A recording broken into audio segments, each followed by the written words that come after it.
राम राम भक्तों, मैं अनिल दिव्य यात्रा यूट्यूब चैनल पर आप सभी का स्वागत करता हूं। और आज हम आए हैं समचाना गांव में, जो रोहतक डिस्ट्रिक्ट में पड़ता है, जिसको पूरा हरियाणा जानता है, क्योंकि यहाँ के दादा जगन्नाथ जो हरियाणवी संस्कृति में बहुत सी रागनियाँ लिखी हैं। और वर्तमान समय में गुरुतुल्य श्री नरेंद्र कौशिक जी जो भजन सम्राट हैं, इसी गाँव से हैं। और आज हम नाग देवता के मंदिर में आए हैं, तो आइए आपको इस मंदिर के दर्शन कराते हैं। तो जितने भी भगत दिव्य यात्रा यूट्यूब चैनल को देख रहे हैं, तो समचाना धाम रोहतक में स्थित है नाग देवता का मंदिर। तो गुरुजी हमारे साथ जुड़ चुके हैं और नाग देवता मंदिर के इतिहास के बारे में गुरुजी हमें बताएंगे। तो प्रणाम गुरुजी। तो गुरुजी, नाग देवता का जो ये मंदिर है समचाना गांव में, इसके इतिहास के बारे में कुछ बताए। इसको बताया जाता है कि महाभारत कालीन है जी। तक्षक नाग के नाम से जाने जाते हैं। तो जब एक बार क्या हुआ था कि अग्निदेव को पाचन क्रिया खराब हो गई थी। अग्निदेव बोले कि भाई मैं इस खांडोवन को यदि जला करके भस्म कर दूँ तो मेरी पाचन क्रिया ठीक हो जाएगी। उसके लिए कर्ण और कृष्ण और अर्जुन के पास गए थे, क्योंकि तक्षक नाग का मित्र था इंद्र। तो यदि उसने सोचा कि यदि मैं इसको जलाने की कोशिश करता हूँ तो इंद्र आकर के मुझे बुझा देगा। तो अर्जुन और कृष्ण ने दोनों उसकी रक्षा की थी। रक्षा करने में इस तक्षक नाग का जो शेष परिवार था वो जल करके खाक हो गया था। उसमें से कुछ प्राणी बचे थे। तक्षक नाग है, माया दानव था, कुछ पक्षी थे, 4 पक्षी बचे थे। उस परिवार के शोक के कारण, उसकी प्रतिशोध लेने के कारण, ये जो है जब ये अर्जुन और कर्ण का युद्ध हुआ तो ये पहुंचा कर्ण के पास। बोले ऐसा है कि भाई मुझे भी अपना प्रतिशोध अर्जुन से लेना है, तो तू ये काम कर, बाण में चढ़ा करके मुझे मार दे और मुझे आशीर्वाद है कि मैं इसका शेर लेकर के ही आऊँगा। तो पहले तो कर्ण नहीं माना। फिर जब उसने अपनी प्रतिशोध की ज्वाला को शांत करने की बात कही तो उसने कहा कि ठीक है भाई। उसने बाण में चढ़ा करके अर्जुन के ऊपर वार किया।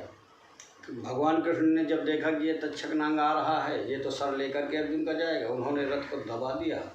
तो वो जो बाण था वहाँ से आकर के यहाँ गिरा था। अच्छा, इस धरती में यहाँ गिरा था। जो यहाँ गिरा था तो वो मुकुट लेकर के आया था। तो यहाँ करमल नाम के एक ऋषि संत महाराज थे, वो यहाँ बैठे थे। उन्होंने फिर इसकी यहीं स्थापना कर दी। इसके बाद तक्षक नाग जो है कृष्ण से प्रश्न भी किया कि प्रभु ये पहले बताओ, मैं अपना प्रतिशोध अपने परिवार का बदला लेना चाहता हूँ, तो क्यों नहीं आपने लेने दिया। तो उन्होंने ये कहा कि भाई ठीक है, सर और मुकुट में कोई अंतर नहीं है भाई। जो पढ़ना होता है अपना सर पे बांधा रहता है, ये भी तो शान है, सर ही है। ये किसी के आगे झुका फेंक दो, गिरा दो तो सर कटाने के समान है। तो बोले उसका तो सर तू ले ही गया, पर जा मैं तुझे वरदान देता हूँ कि कलयुग में जो भी भक्त तेरी दरवाजे पे माथा टेकेगा, तेरी पूजा करेगा, वंदना करेगा, उसकी सारी मनोकामना पूरी करेगा। तब से वो आज यहाँ ये स्थान है। इनकी गुगा नवमी के दिन मेला भी लगता है। गुगा नवमी की मानता है। साल में एक बार भारी भंडारा भी होता है और गुगा नवमी को भारी मेला लगता है। तो आपने देखा हो गुरुजी, यहाँ पर कोई ऐसा कोई दिव्य चमत्कार हुआ हो नागदेव के मंदिर? यहाँ तो चमत्कार होते ही रहते हैं। यहाँ जो भी आज तक आया है अपनी इच्छा मनोकामना लेकर के, वो आज तक ये नहीं कहा कि मैं इतने सालों से आ रहा हूँ, मेरी आज भी मनोकामना पूरी नहीं हुई। जो भी आया है वो यही बताया है कि महाराज से जो भी हमने मांगा हमारी साल के अंदर मनोकामना पूरी हुई। गांव वालों का कितना सहयोग होता है मंदिर के अंदर गुरुजी? गांव वालों का पूरी सहयोग है। पूरा सहयोग? पूरा सहयोग है। पूरी गांव एकत्र होकर के सारे कार्यक्रम में पूरा नगर एकत्रित होता है। ये गांव बाद में बसा है। अच्छा, इस गांव का इतिहास 400 सालों का है। लेकिन ये इनका इतिहास बहुत पुराना है। अच्छा, गांव के इतिहास के बारे में अगर आपको कुछ पता हो तो? गांव के इतिहास के बारे में तो ज़्यादा विशेष जानकारी हमें नहीं है, लेकिन हम ये जो इन्हीं लोगों के मुख से सुना है वही हम बता सकते हैं। लेकिन ये स्थान को महाभारत में भी प्रमाणित कर रखा गया है।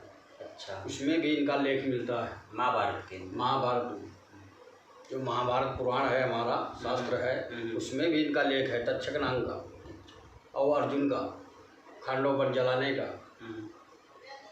खांडोवन दावानल जो था अग्नि, वो खांडोवन को जो जलाया है तो उसमें भी उसका लेख है। बाण में चढ़ा करके मारने का भी लेख मिल रहा है। और वो बाण को यहाँ गिरने के लिए ये रोहतक जो है हमारा रोहतासपुर था। हाँ, रोहतासगढ़ था।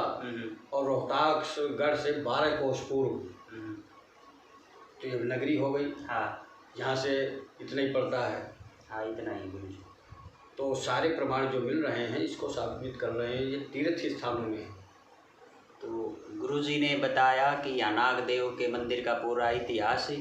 तो अंत में गुरुजी, आप दिव्य यात्रा यूट्यूब चैनल के माध्यम से जितने भी भगत इस वीडियो को देख रहे हैं उनको क्या संदेश देना चाहोगे? हम तो यही संदेश देना चाहेंगे कि जितना भी हो सके इंसान को भक्ति भावना में श्रद्धा रखनी चाहिए। जितना भी हो सके अपने कर्मों के द्वारा अपनी इच्छाओं को सीमित रखना चाहिए। तो दिव्य यात्रा यूट्यूब चैनल पर गुरुजियों ने इतना कीमती समय दिया, उसके लिए बहुत बहुत धन्यवाद गुरुजी।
माइक का तो जुगाड़ करना पड़ेगा।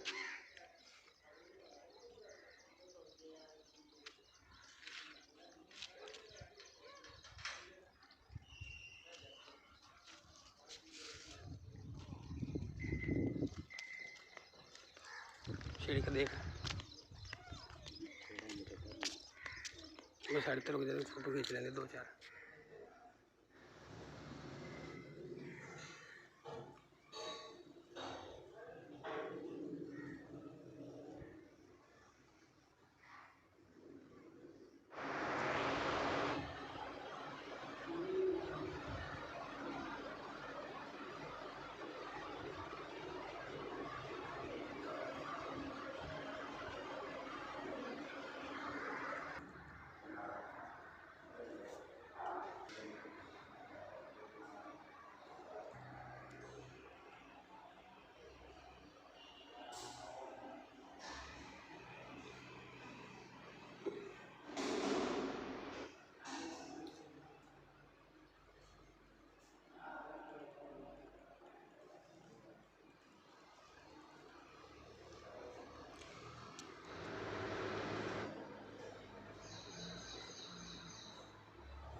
लड्डू गोपाल जी विराजमान हैं।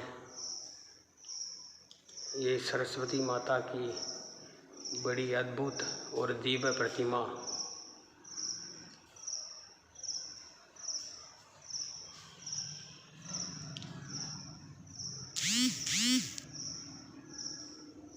ये माता आदि शक्ति जगजननी माता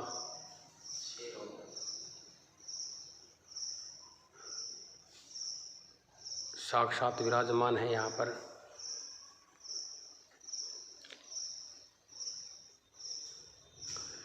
ये महाकाली दिव्य शक्तिशाली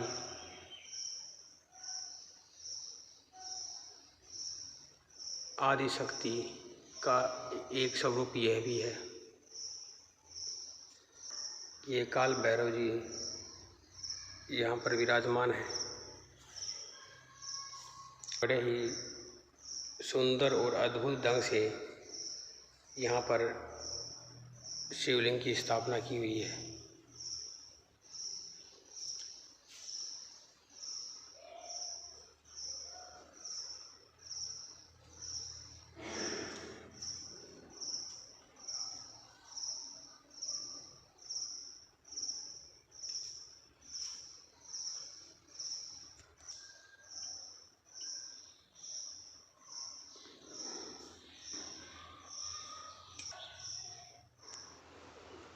ये हनुमान महाराज जी का मंदिर है। बड़े ही सुंदर और भव्य प्रतिमा यहाँ पर विराजमान है।